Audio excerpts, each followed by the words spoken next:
Mais um. Vou lotar o HD. Deixa eu até dar uma olhada no meu HD aqui. Eu ia dizer que eu ia lotar o HD. Tá quase. Vamos lá então, né? Renan conta como fundou e popularizou o MBL.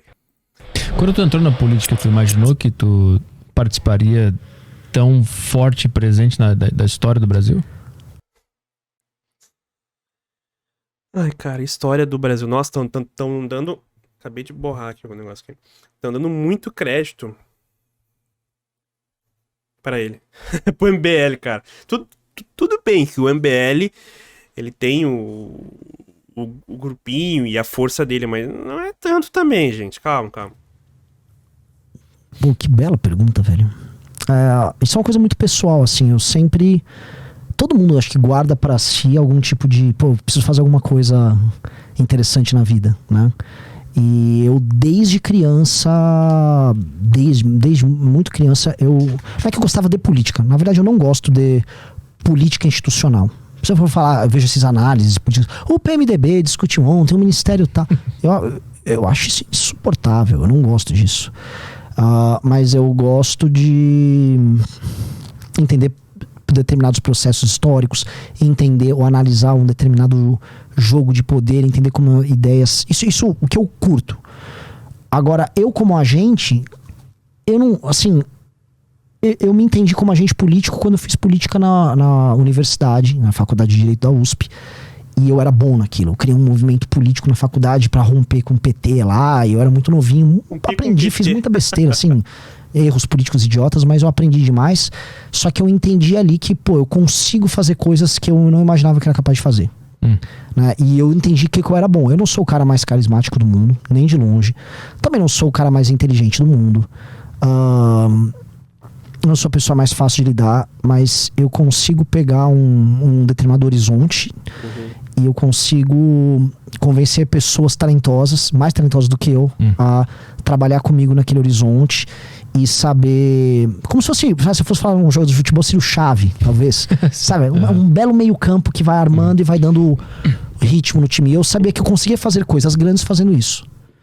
Né? Eu aprendi isso na faculdade. E quando eu monto o MBL com o Kim, com alguns amigos, eu falei, pô, o time é muito bom. A tese tá muito certa. E a forma Nossa, e esse era o time muito bom. Imagina se fosse o time como a ruim. gente tá lendo a realidade antes dos outros, é muito bom. Então nós vamos fazer coisas grandes. Então, quando a gente montou o MBL, cara, pode soar estranho, mas eu tinha certeza que o impeachment ia acontecer. Eu parecia um daqueles trotskistas achando que a revolução... Ai, meu Deus. Nossa, sério.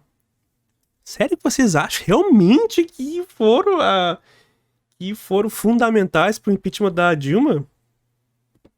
Tá bom. Vai acontecer a qualquer momento. Não, a revolução vai acontecer. Eu tinha certeza que o impeachment... Eu ia a reuniões com empresários pra pedir dinheiro, e o empresário, não, porque eu soube, bababá, consultoria tal, falou que não sei o que. Eu falei, já aconteceu. Isso em 2015 ainda. Já aconteceu, vai, pá. Eu tinha certeza.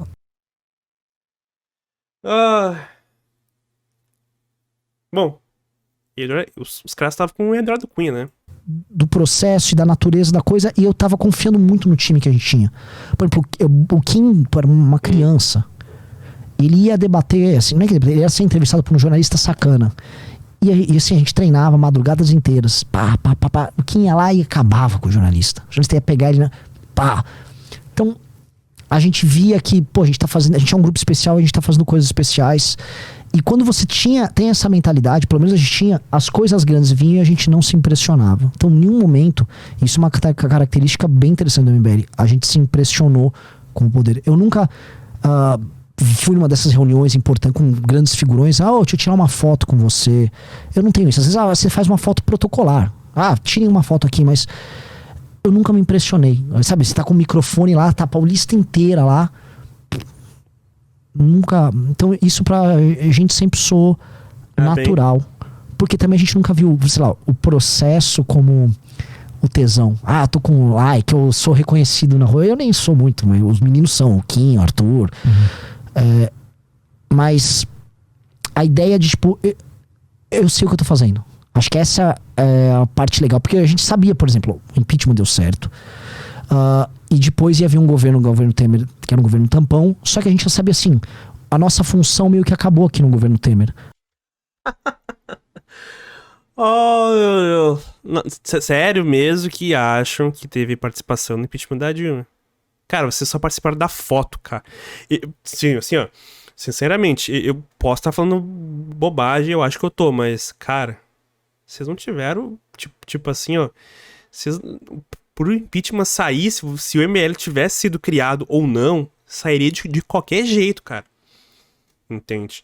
Talvez se hoje vocês tenham alguma força, alguma influência na internet, é porque talvez veio por causa de tudo que veio do extremismo. Mas, cara, lá em 2014, 15, 16, pouquíssimas pessoas conheciam você, sabe? Tipo, Eu posso ajudar numa reforma aqui e ali, mas não era isso. O lance é, agora nós temos que formar os quadros pra isso, só que isso vai demorar 20, 30 anos. Então a gente sabe que tudo que aconteceria nos anos pós-impeachment seria tampão. A gente teria que crescer organizacionalmente e estruturalmente. Ou seja, o MBL tem que ter mais dinheiro, mais gente, se espalhar em território nacional e formar um monte de líderes. Treinar esses líderes para eles não ficarem traindo a gente ao longo do processo, que é a coisa que mais aconteceu. O MBL formou assim, uma parte gigantesca do Congresso Nacional. Se eu pegar bolsonaristas e ex-bolsonaristas, gente do Partido Novo que foi membro do MBL, assim, grande parte da direita foi formada dentro do MBL. E as pessoas traem o MBL. Então, como fazer isso? Como tornar as pessoas fiéis? Como ter uma doutrina do MBL? Como extrapolar esse liberalismo bobo que a gente falou no começo, que o MBL defendia? Que hoje eu olho eu fico meio constrangido, assim, como a gente tratava das coisas. Tudo isso, a gente sabe, daqui a gente tá num processo de um crescimento que não é em PG. Não, desculpa, não é em PA. Calma, tô burro agora. Progressão aritmética que é a reta, né? PG é em curva. No começo é uma progressão geométrica.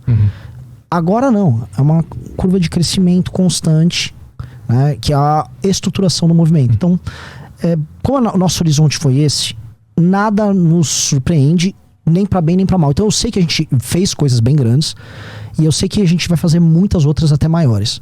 O MBL ele surge pra causar o impeachment ou tem outra coisa antes? Não, ele tem outra coisa antes. Se você for pegar, eu tava montando em 2000 eu participei das manifestações de 2013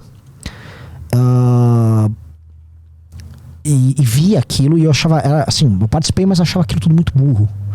Porque eu participei de uma manifestação e eu olhei e fui tentar falar com os organizadores. Eu era um cara normal. Eu fui falar, o que vocês estão querendo fazer?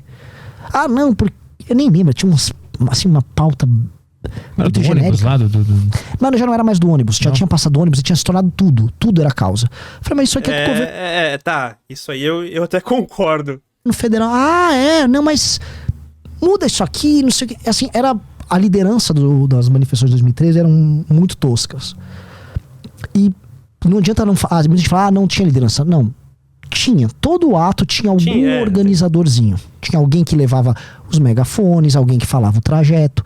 Não era exatamente, é o caos geral. Tinha alguma organização. E eu achei muito ruim o que era tocado pelas lideranças deles. E aí, quando eu volto numa manifestação, tinha a manifestação da PEC 37.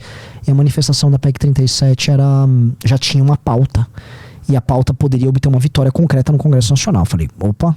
O que era essa PEC 37? Era uma PEC que tirava o poder de investigação do Ministério Público. Isso reforçava o poder das polícias civis.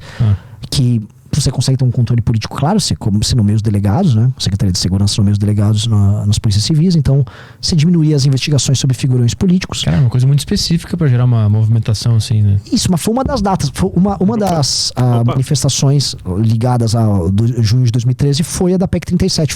Essa foi num sábado e a galera do Ministério Público de São Paulo participou ativamente. Inclusive a Lava Jato só pôde acontecer porque barraram a PEC 37, né? E aquela eu participei com os caras do Ministério Público. A Lava Jato já não acontecia antes de 2013? Só pôde acontecer.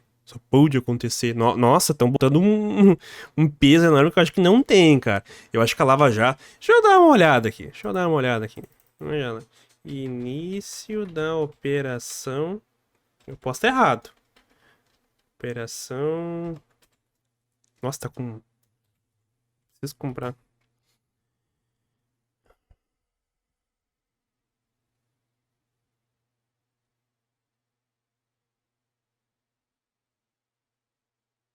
Ah, em março de 2014. Não, mas ela já existia antes já.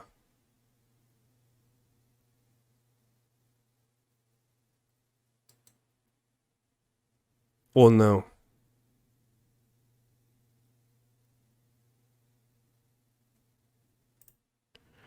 Segundo o site da CNN, iniciada em 2014, a Operação Lava Jato.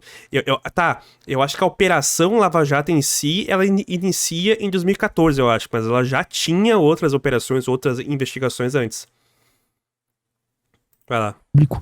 A gente afastou os organizadores bobinhos que estavam lá. Porque eu fiz um truque muito idiota de aluno de direito. Eu me apresentei pra polícia e falei, eu sou organizador e dei meu RG. Porque como ninguém falava que era organizador, pra não se responsabilizar civil e criminalmente pelo que acontecia, eu falei, eu vou falar que eu sou organizador. Ninguém fez, então vou eu. Então a polícia ficava, tem aquele cara ali.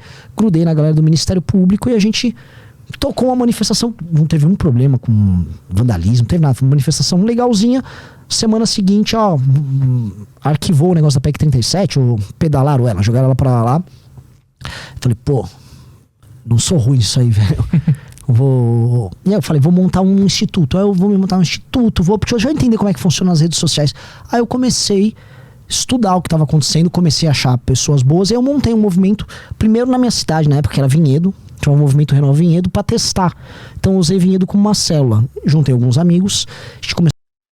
Forma como o cara fala, né? Doutrinação de líderes, células. Isso aí na Câmara de Vinhedo, começou a levar as ideias que a gente. Eu tava naquele liberbobismo na época.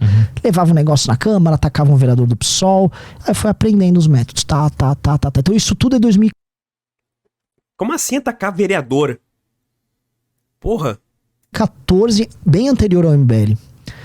A ponto de. A gente cria uma candidatura de um cara que era o Paulo Batista, um candidato libertário. Uma candidatura de humor barra ideologia. Não sei se você chegou a ver o cara do raio privatizador, um cara que voava. Ah, sim. Isso foi criado eu, meu irmão, alguns amigos. E a gente criou aquilo como um laboratório no escritório que tinha. Isso também pré-MBL. Então a linguagem que a gente passou a usar no MBL, ela foi toda testada. Não testada como se fosse um cientista. Mas a gente foi fazendo e aprendendo no processo ao longo de um ano. E a gente já começou a entender que, se a gente monta um movimento político com ramificação municipal em âmbito nacional, nós podemos fazer algo, porque a gente consegue mudar a política em âmbito nacional, criar quadros município a município, esses caras começam a influenciar usando redes sociais, e a gente começa a crescer de forma orgânica. Quem eu vi? Eu fui ver o movimento, o Tea Party, foi um fenômeno que teve nos Estados Unidos, um movimento basicamente de classe média, reclamando de questão de impostos e tal, especialmente na gestão, acho que Obama ali. E aí eu vi como eles se organizavam, vi o site, eles têm lá núcleos municipais, então eu vou fazer aqui um movimento que tenha núcleos municipais e tal. Tá bom, então. Tá bom. Nossa, o cara é um fodão né? Nossa senhora. Tá na história já, né? Da política. Isso aí.